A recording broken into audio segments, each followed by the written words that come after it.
আপনারা দেখতে পাচ্ছেন এইখানে বর্তমানে লো করছে, অ্যাগেইন হাই করছে, again low, again high.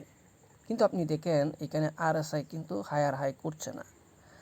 That means এইখানে এটা প্রমাণ করে যে বায়ার এখনও শক্তিশালী আছে, এখনও বায়ার দুর্বল হয় নাই।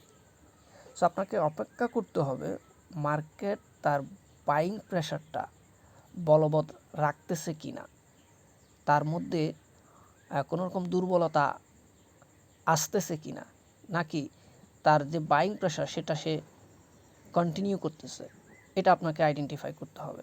যদি মার্কেট অ্যাগেইন হায়ার হাই করে বাট আরএসআই লোয়ার লো আছে বা হায়ার হাই করতেছে না, তাহলে আপনাকে বুঝতে হবে মার্কেটে এখনও বুলিশ মোমেন্টাম কন্টিনিউ আছে।